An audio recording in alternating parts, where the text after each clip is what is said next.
ఏపీలో ఎన్నికల సందర్భంగా చోటు చేసుకున్న హింసాత్మక ఘటనలపై పేర్ని నాని స్పందించారు. ఈసీ టార్గెట్ గా సంచలన ఆరోపణలు చేశారు.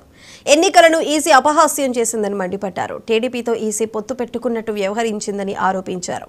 కొందరు పోలీసు అధికారులను ఈసీ బదిలీ చేసిందని, అందువల్లే ఈ ఘర్షణలు జరిగాయని వ్యాఖ్యానించారు. సంఘం మీద ఒత్తిడి తీసుకొచ్చి తద్వారా వ్యవస్థలన్నీ కూడా చేతబట్టుకుని ఎన్నికల వ్యవహారాన్ని మొత్తాన్ని, ఎన్నికల జరిగేటువంటి తంతు మొత్తాన్ని కూడా తెలుగుదేశం పార్టీ అపహాస్యం చేయడానికి, వాళ్ళ చేతుల్లోకి తెచ్చుకుంటాకి భారతీయ జనతా పార్టీతో పొత్తు పెట్టుకున్నట్టుగా ఇవాళ మనకి ఈ రాష్ట్ర ప్రజలందరూ కూడా అవగాహన ఏర్పడుతుంది.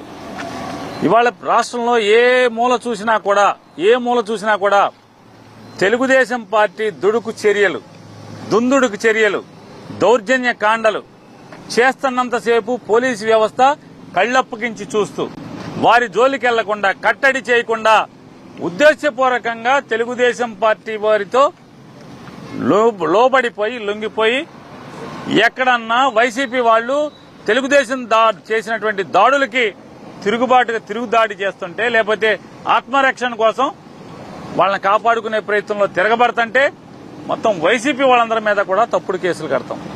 చేతులతో టీడీపీ వాళ్ళు కొర్రలతో కొట్టినా కూడా కేసులు లేవు. కానీ దాన్ని తిరుగుబాటుగా ఆత్మరక్షణ కోసం వైసీపీ వాళ్ళు చేతులతో ఎక్కడన్నా తిరగబడితే 307 తప్పుడు కేసులు అన్ని డీజీపీ గారికి కూడా చెప్పాం. అలా కడుతున్నారా అన్నాడు. కడుతున్నారని నేను రాతపూర్వకంగా ఇవ్వండి, ఖచ్చితంగా నేను యాక్షన్ తీసుకుంటాను, ఎటువంటి తప్పుడు అధికారి మీదైనా మేము చర్య తీసుకుంటామని చెప్తే వారికి చెప్పాం. అయ్యా ఇవాళ అంబటి రాంబాబు గారు కూడా మాట్లాడారు. ఇవాళ total law and order failure అంతా కూడా పోలీస్ ఫెయిల్యూర్. ఈ ఎలక్షన్ తర్వాత